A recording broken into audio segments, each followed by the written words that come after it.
Good evening दोस्तों, आप सभी के लिए। और दोस्तों, मुझे उम्मीद है आपकी पढ़ाई जो है दोस्तों अच्छी चल रही होगी, बेहतर चल रही होगी, बेस्ट चल रही होगी। और दोस्तों, जो मैं प्रैक्टिस सेट आपके लिए उपलब्ध करा रहा हूँ वो आप रेगुलर ले रहे होंगे। तो दोस्तों, आज हम इस वीडियो में बात करने वाले हैं दोस्तों ELP डीजल मैकेनिक का पार्ट बी। कौन सा दोस्तों? Part B. और इसमें जितने भी आपके प्रश्न पूछे गए हैं वो सारे प्रश्न हम इस वीडियो में डिस्कस करने वाले हैं। तो चलिए दोस्तों, वीडियो को शुरू करते हैं बिना किसी देरी के। और आपको पता है दोस्तों, रेगुलर ये प्रैक्टिस सेट आपके लिए उपलब्ध कराए जाते हैं, तो रेगुलर ये प्रैक्टिस सेट आप लिया करें। तो चलिए दोस्तों, वीडियो को शुरू करते हैं बिना किसी देरी के। और जिन स्टूडेंटों ने अभी तक हमारे चैनल को सब्सक्राइब नहीं किया है, तो उन स्टूडेंटों से मेरा कहना है दोस्तों कि चैनल को सब्सक्राइब जरूर कर लें, साथ में ऑल वाला बेल आइकन दबा लें, ताकि दोस्तों मेरी आने वाली हर वीडियो का नोटिफिकेशन सबसे पहले दोस्तों आपके पास पहुँच सके। और वीडियो अगर आपको अच्छी लगे तो वीडियो को लाइक करना है दोस्तों, वीडियो को शेयर करना है और वीडियो पर लास्ट तक आपको बने रहना है। तो देखिए दोस्तों, ये फर्स्ट प्रश्न है और ये आपका डीजल मैकेनिक जो ट्रेड वाला पार्ट होता है ना, वो है आपका ये। और इसमें केवल और केवल आपके लिए ट्रेड वाले ही प्रश्न आपको देखने को मिलेंगे। तो फर्स्ट प्रश्न है दोस्तों, और यहाँ आपसे पूछा गया था, कनेक्टिंग रॉड के उस मध्य भाग को क्या कहा जाता है जो शीर्ष यानी हेड और बड़े सिरे को जोड़ता है। कनेक्टिंग रॉड जो होती है, ये कनेक्टिंग रॉड है, मान लीजिए इसका जो मध्य वाला भाग है, इसे क्या कहा जाता है जो शीर्ष हेड और बड़े सिरे दोनों को जोड़ता है? तो इसे कहते हैं दोस्तों सैंक। ऑप्शन नंबर 4 आपका सही आंसर होगा। अगला प्रश्न है, यहाँ आपसे पूछा गया था, डीजल इंजनों में ऑयल संप से निकलने वाली निकास गैसें बाहर कैसे निकलती हैं? तो किसके माध्यम से निकलती हैं दोस्तों? ब्रीदर पाइप के माध्यम से। ऑप्शन नंबर 4 आपका सही आंसर होगा। चलिए दोस्तों, अगला प्रश्न देखते हैं। और ये रहा दोस्तों, यहाँ आपसे पूछा गया था, पूर्व दहन कक्षों का उपयोग निम्नलिखित में से किसमें किया जाता है? तो किसमें किया जाता है दोस्तों? अप्रत्यक्ष इंजेक्शन इंजनों में। ऑप्शन नंबर 4 आपका सही आंसर होगा। अगला प्रश्न है दोस्तों, और यहाँ आपसे पूछा गया था कि निम्नलिखित में से किस परिपथ में सोलेनॉइड स्विच का उपयोग किया जाता है? तो किसमें किया जाता है दोस्तों? स्टार्टिंग सर्किट में। ऑप्शन नंबर 1 आपका सही आंसर होगा। स्टार्टिंग सर्किट में किसका उपयोग किया जाता है? सोलेनॉइड स्विच का। अगला प्रश्न है, और यहाँ आपसे पूछा गया था, निम्नलिखित में से किस प्रकार की प्रवर्तन प्रणाली, जिसे दोस्तों स्टार्टिंग सिस्टम कहते हैं, यानी प्रवर्तन प्रणाली में संपीड़ित हवा की आवश्यकता होती है? किस प्रकार की प्रवर्तन प्रणाली में संपीड़ित हवा की आवश्यकता होती है दोस्तों? वायु चालित प्रवर्तन प्रणाली यानी एयर स्टार्टिंग मेथड में। ऑप्शन नंबर 3 आपका सही आंसर होगा। अगला प्रश्न है, यहाँ आपसे पूछा गया था, फ्यूल की मात्रा और इसके समय को डैश के द्वारा नियंत्रित किया जाता है? तो फ्यूल की मात्रा और इसके समय को किसके द्वारा नियंत्रित किया जाता है? फ्यूल इंजेक्शन पंप के द्वारा। ऑप्शन नंबर 4 आपका सही आंसर होगा। अगला प्रश्न है, यहाँ आपसे पूछा गया था, आमतौर पर बॉल्व को हेड या शीर्ष पर किस कोण पर लगाया जाता है? तो किस कोण पर? 45 डिग्री कोण पर। ऑप्शन नंबर 4 आपका सही आंसर होगा। अगला प्रश्न है, यहाँ आपसे पूछा गया था, एकल खंड यानी सिंगल पीस जिसे हम कहते हैं, एकल खंड में निर्मित सिलेंडर ब्लॉक को क्या कहा जाता है? तो इसे कहते हैं दोस्तों mono block cylinder. Option number 2 आपका सही आंसर होगा। अगला प्रश्न है, और यहाँ आपसे पूछा गया था, अल्टरनेटर में कौन सा भाग एसी को डीसी में आपूर्ति में परिवर्तित करता है? तो कौन करता है दोस्तों? Diode rectifier.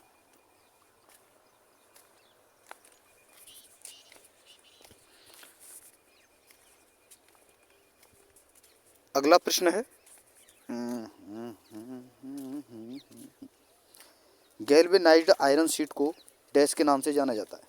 तो जीआई शीट के नाम से। ऑप्शन नंबर 4 आपका सही आंसर होगा। अगला प्रश्न है, यहाँ आपसे पूछा गया था, स्नेहक लुब्रिकेंट का मुख्य कार्य डैश है, यानी मुख्य कार्य क्या है?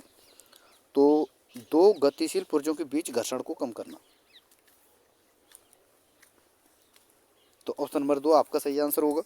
अगला प्रश्न है, और यहाँ आपसे पूछा गया था, जब बॉल्व देर तक खुला रहता है तो इसे क्या कहा जाता है? जब बॉल्व देर तक खुला रहता है तो इसे क्या कहते हैं? वाल्वपश्यता, यानी वाल्व लैग। ऑप्शन नंबर 1 आपका सही आंसर होगा।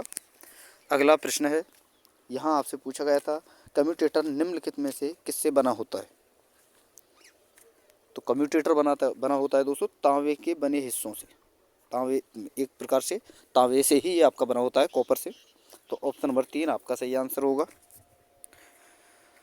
अगला प्रश्न है, यहाँ आपसे पूछा गया था कि पिस्टन द्वारा चलाई गई टीडीसी से बीडीसी तक की दूरी को डैश कहा जाता है, यानी क्या कहा जाता है? टीडीसी से बीडीसी तक की दूरी को क्या कहते हैं? स्ट्रोक। ऑप्शन नंबर 3 आपका सही आंसर होगा। अगला प्रश्न है, यहाँ पूछा गया था, उस अवधि को क्या कहा जाता है जिसमें निकास वाल्व और प्रवेश वाल्व दोनों खुलते हैं? तो उसे कहते हैं दोस्तों ओवरलैप। ऑप्शन नंबर 2 आपका सही आंसर होगा। अगला प्रश्न है, ये रहा दोस्तों, यहाँ आपसे पूछा गया था, पिस्टन में रिंग को फिट करने के लिए किस उपकरण का उपयोग किया जाता है? पिस्टन जो होता है तो उसमें रिंग जो होते हैं दोस्तों, छल्ला होता है, एक प्रकार का छल्ले के रूप में होते हैं। तो उनको फिट करने के लिए किस उपकरण का उपयोग किया जाता है उसे, ताकि वो अच्छी तरह से फिट हो सके? तो किसका प्रयोग किया जाता है दोस्तों? रिंग एक्सपेंडर टूल का। ऑप्शन नंबर 4 आपका सही आंसर होगा। अगला प्रश्न है, और यहाँ आपसे पूछा गया था, सीम का एक सबसे सामान्य प्रकार क्या है? तो ये है दोस्तों आपका लैप सीम। ऑप्शन नंबर 3 आपका सही आंसर होगा। अगला प्रश्न है, यहाँ आपसे पूछा गया था, पिटॉक्स नोजल की बॉडी पर मौजूद छोटे छिद्र को क्या कहा जाता है? पिंटॉक्स जो होते हैं दोस्तों, पिंटॉक्स नोजल जो होते हैं, उनकी बॉडी पर एक छोटा सा छिद्र होता है, नोजल जो होता है, इंजन का नोजल होता है एक। जैसे कि मैं बता दूं दोस्तों आपको, जैसे कि ये नोजल है, इस प्रकार से होता है, और इस प्रकार से वो होता है, इस प्रकार से, फिर इस प्रकार से, फिर इस प्रकार से,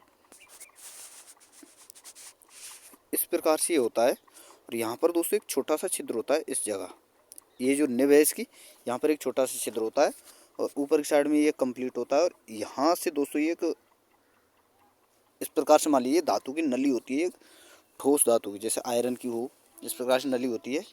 और इससे क्या होता है दोस्तों, ऑयल जाता है नोजल में।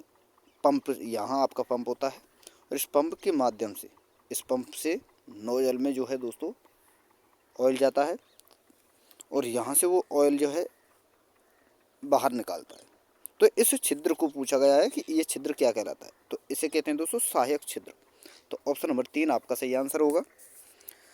अगला प्रश्न है, यहाँ आपसे पूछा गया है, निम्नलिखित में से किस प्रकार की स्नेह प्रणाली यानी लुब्रिकेशन सिस्टम में ऑयल संप से ऑयल निकलता है और इसे पहले फिल्टर में और फिर मेन गैलरी में भेजता है? तो किस प्रणाली के द्वारा दोस्तों? फुल फ्लो प्रणाली के द्वारा। ऑप्शन नंबर 1 आपका सही आंसर होगा। अगला प्रश्न है, और यहाँ आपसे पूछा गया था, सिलेंडर के कुल आयतन इन टोटल वॉल्यूम, कुल आयतन और इसके क्लियरेंस वॉल्यूम के अनुपात को क्या कहते हैं? तो इसे कहते हैं दोस्तों संपीड़न अनुपात, यानी कंप्रेशन रेशो। ऑप्शन नंबर 3 आपका सही आंसर होगा। अगला प्रश्न है, यहाँ आपसे पूछा गया था, डीजल इंजन का संपीड़न अनुपात यानी दोस्तों कंप्रेशन रेशो कितना होता है? तो ये होता है दोस्तों 16:1 से 24:1 के बीच में। तो ऑप्शन नंबर 1 आपका सही आंसर होगा। अगला प्रश्न है, यहाँ आपसे पूछा गया था, टर्बो चार्जर में टरबाइन व्हील हाउसिंग डैश से जुड़ी होती है, यानी टर्बो चार्जर में टरबाइन व्हील हाउसिंग जो होता है वह किससे जुड़ा होता है? तो ये जुड़ा होता है दोस्तों एग्जॉस्ट मैनिफोल्ड से। तो ऑप्शन नंबर 3 आपका सही आंसर होगा। अगला प्रश्न है, ये रहा दोस्तों, यहाँ आपसे पूछा गया था, पेट्रोल इंजन का संपीड़न अनुपात, पेट्रोल इंजन जो होता है उसका संपीड़न अनुपात कितना होता है? तो ये होता है दोस्तों 8:1। ऑप्शन नंबर 4 आपका सही आंसर होगा। अगला प्रश्न, यहाँ आपसे पूछा गया है ईंधन फिल्टर पर लगे हुए 2 स्क्रू डैश कहलाते हैं। ईंधन फिल्टर को बोलते हैं दोस्तों जो फिल्टर जो होता है जो फ्यूल को, जैसे कि आपका पेट्रोल है डीजल है, उसे फिल्टर करता है, तो उस पर 2 स्क्रू लगे होते हैं, तो उसे क्या कहते हैं, उन स्क्रूओं को हम क्या कहते हैं, ब्लीडिंग स्क्रू। ऑप्शन नंबर 4 आपका सही आंसर होगा। और दोस्तों वीडियो अगर आपको अच्छी लग रही हो तो प्लीज़ दोस्तों आपसे रिक्वेस्ट है कि वीडियो को लाइक करते चलें, शेयर करते चलें, और अभी तक जिन स्टूडेंटों ने चैनल को सब्सक्राइब नहीं किया है उन स्टूडेंटों से मेरा कहना है दोस्तों कि चैनल को दोस्तों सब्सक्राइब कर लें, साथ में ऑल वाला बेल आइकन दबा लें, ताकि दोस्तों जो मैं वीडियो डालूँ उसका नोटिफिकेशन सबसे पहले दोस्तों आपके पास पहुँच सके। और दोस्तों प्लीज़ आपसे रिक्वेस्ट है दोस्तों ज़्यादा से ज़्यादा चैनल को सपोर्ट करें, ठीक है। देखिए दोस्तों आप जितना चैनल को सपोर्ट, हमें थोड़ा सा अच्छा महसूस है, हमारा भी मन करता है दोस्तों कि बेहतर से बेहतर हम कंटेंट आपको लाने की कोशिश करें। और आपने देखा भी होगा दोस्तों जितना हमें लग रहा है कि हाँ ये बेस्ट कंटेंट है आपके लिए, तो बेहतर से बेहतर कंटेंट लाने की कोशिश की जा रही है। लेकिन दोस्तों आप ज़्यादा से ज़्यादा चैनल को सपोर्ट करो, ज़्यादा से ज़्यादा जो है वीडियो को देखा करो, लाइक किया करो, शेयर किया करो, ताकि जितने भी स्टूडेंट हैं जो तैयारी कर रहे हैं ALP CBT 2 की या ग्रुप डी की या SSC GD की, तो वो भी इन हमारे कंटेंट से जुड़ सकें, हमारे चैनल से जुड़ सकें और भी तैयारी बेहतर बना सकें, ठीक है। अब चलिए दोस्तों अगला प्रश्न देखते हैं। यहाँ आपसे पूछा गया है एग्जॉस्ट स्ट्रोक के दौरान डीजल इंजन में टेल पाइप से क्या उत्सर्जित होता है। तो टेल पाइप से उत्सर्जित होता है दोस्तों carbon dioxide, CO2। Option number 1 आपका सही आंसर होगा। अगला प्रश्न है, यहाँ आपसे पूछा गया था इंजन के ब्रेक हॉर्स पावर को किस उपकरण द्वारा मापा जाता है। तो ब्रेक हॉर्स पावर को मापा जाता है दोस्तों डायनेमोमीटर के द्वारा। ऑप्शन नंबर 3 आपका सही आंसर होगा। अगला प्रश्न है, और यहाँ आपसे पूछा गया था इनलेट वाल्व के लिए निम्नलिखित में से किस सामग्री का उपयोग होता है। इनलेट वाल्व जो होते हैं उनके लिए निम्नलिखित में से किस सामग्री का उपयोग होता है। तो ये होता है दोस्तों निकेल क्रोमियम एलॉय स्टील का। ऑप्शन नंबर 2 आपका सही आंसर होगा। अगला प्रश्न है, यहाँ आपसे पूछा गया था इनलेट वाल्व के लिए, दोस्तों डबल टाइप हो चुका है, सॉरी। ऑप्शन नंबर 2 इसका सही आंसर होगा, निकेल क्रोमियम एलॉय स्टील। अगला प्रश्न है, यहाँ आपसे पूछा गया है डीजल इंजन का संपीड़न दाब यानी कंप्रेशन कितना होता है। तो ये होता है दोस्तों 450 से 600 PSI। ऑप्शन नंबर 1 आपका सही आंसर होगा। अगला प्रश्न है, यहाँ आपसे पूछा गया है किस इंजन की ईंधन दक्षता अधिकतम होती है। किस इंजन की ईंधन जो दक्षता होती है वो सबसे अधिक होती है। तो वो होती है दोस्तों रेडियल इंजन की। ऑप्शन नंबर 4 आपका सही आंसर होगा। अगला प्रश्न है, और यहाँ आपसे पूछा गया था किसी अल्टरनेटर में किस तरह के रेगुलेटर का उपयोग किया जाता है। तो ये किया जाता है दोस्तों शील्ड रेगुलेटर का। तो ऑप्शन नंबर 3 आपका सही आंसर होगा। अगला प्रश्न है, और यहाँ आपसे पूछा गया है कॉमन रेल डायरेक्ट इंजेक्शन प्रणाली में इंजेक्टर डैश द्वारा खोले और बंद किए जाते हैं। तो किसके द्वारा खोले और बंद किए जाते हैं दोस्तों, ये किए जाते हैं सोलेनॉइड बॉल्व के द्वारा। ऑप्शन नंबर 1 आपका सही आंसर होगा। अगला प्रश्न है, और यहाँ आपसे पूछा गया है कि क्लच डैश का एक हिस्सा है। क्लच जो होती है दोस्तों, आपने देखा होगा दोस्तों गाड़ियों में क्लच जो होती है वो किसका हिस्सा होता है। तो ये होता है दोस्तों पारेषण ट्रांसमिशन प्रणाली का। ऑप्शन नंबर 3 आपका सही आंसर होगा। अगला प्रश्न है, ये रहा दोस्तों, और यहाँ आपसे पूछा गया है टर्बो सुपरचार्जर फिट करने के बाद इंजन में कितनी अधिक शक्ति उपलब्ध होती है। टर्बो सुपरचार्जर फिट करने के बाद में इंजन में कितनी अधिक शक्ति जो है उपलब्ध हो है, यानी इंजन को कितनी और अधिक शक्ति मिलती है। तो वो मिलती है दोस्तों 20% से 30%। तो ऑप्शन नंबर 4 आपका सही आंसर होगा। अगला प्रश्न है, यहाँ आपसे पूछा गया है इंजेक्शन पंप के अंशांकन का अभिप्राय डैश से है जो प्लंजर सिलेंडर को पूर्ण मात्रा में आपूर्ति करता है, और निम्नलिखित में से सर्वोत्तम विकल्प का चयन करें। यानी इंजेक्शन पंप के आसंकन का अभिप्राय किससे है, जो प्लंजर सिलेंडर को पूर्ण मात्रा में आपूर्ति करता है। तो वो होता है दोस्तों आपका ईंधन। और ईंधन ही दोस्तों पूर्ण मात्रा जो है आपूर्ति, एक प्रकार से प्लंजर सिलेंडर जो होता है उसको शक्ति प्रदान करता है, कंप्लीट मात्रा जो है दोस्तों प्रदान करता है क्या, ईंधन। तो ऑप्शन नंबर 2 आपका सही आंसर होगा। अगला प्रश्न है, और यहाँ आपसे पूछा गया है वाल्व खुलने से पहले के समय को क्या कहा जाता है।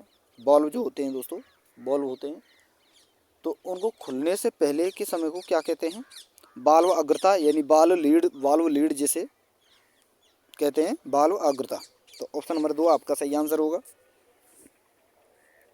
अगला प्रश्न है, और यहाँ आपसे पूछा गया था कि आधुनिक ऑटोमोबाइल में आमतौर पर किस प्रकार के थर्मोस्टेट का उपयोग किया जाता है। तो आधुनिक ऑटोमोबाइल में किस प्रकार के थर्मोस्टेट का प्रयोग किया जाता है, मोम के प्रकार का। तो ऑप्शन नंबर 1 आपका सही आंसर होगा। अगला प्रश्न है, और यहाँ आपसे पूछा गया था स्थिर डीजल इंजनों में किस प्रकार के तेल पंप का उपयोग किया जाता है। स्थिर डीजल इंजनों में किस प्रकार के तेल पंप का उपयोग किया जाता है। तो ये किया जाता है दोस्तों प्लंजर पंप प्रकार के पंपों का। तो ऑप्शन नंबर 2 आपका सही आंसर होगा। अगला प्रश्न है, और यहाँ आपसे पूछा गया था दोस्तों रेडिएटर आमतौर पर किस धातु से बना होता है। तो तांबे का। ऑप्शन नंबर 3 आपका सही आंसर होगा। तो देखिए दोस्तों, ये टोटल आपके 40 प्रश्न थे। हालांकि जो स्टूडेंट मेरी वीडियो पहली बार विजिट करते हैं तो उन्हें लग रहा होगा दोस्तों कि सर 75 तो क्वेश्चन तो 75 पूछे जाते हैं टोटल, आपने 40 क्यों कराए। तो देखिए दोस्तों, है क्या कि पार्ट ए तो मैं फर्स्ट वीडियो में कराई दिया, सबसे पहले पार्ट ए ही कराया जाता है, फिर पार्ट बी आपके लिए कराया जाता है। तो पार्ट बी को मैं 2 भागों में डिवाइड कर देता हूँ, ताकि हर क्वेश्चन को ज़्यादा जो है दोस्तों मैटर आपके पास जुड़े नहीं, लंबी वीडियो बने नहीं, और समय ज़्यादा ना बने, समय ज़्यादा ना लगे। और जो चीज़ें अगर आप थोड़ा थोड़ा करके पढ़ोगे तो आपको समझ में भी अच्छा आएगा, समय भी नहीं खराब होगा, ठीक है। और समय जो सबसे बेस्ट तरीका है दोस्तों समझने का, समझ में अच्छी तरह से आपको आ जाएगा।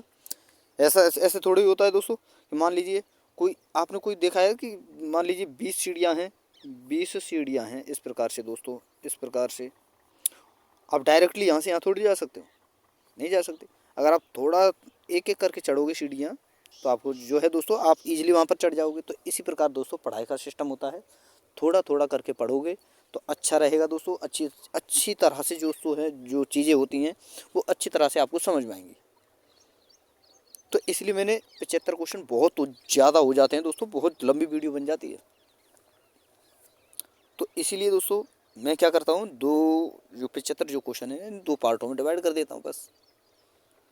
कल आपके जो बचे प्रश्न हैं वो मैं आपके लिए कंप्लीट कराने वाला हूँ। तो दोस्तों तब तक के लिए आप इंतज़ार करें। और जिन स्टूडेंटों ने अभी तक दोस्तों मेरे चैनल को सब्सक्राइब नहीं किया है तो उनसे रिक्वेस्ट है दोस्तों कि चैनल को सब्सक्राइब करके साथ में ऑल वाला बेल आइकन जरूर दबा लें, ताकि दोस्तों मेरी आने वाली हर वीडियो का नोटिफिकेशन सबसे पहले दोस्तों आपके पास पहुँच सके। और वीडियो अगर आपको अच्छी लगी हो तो वीडियो को लाइक ज़रूर करना है दोस्तों, शेयर ज़रूर करना है। तो थैंक यू दोस्तों, धन्यवाद। फिर मिलते हैं एक नई वीडियो के साथ।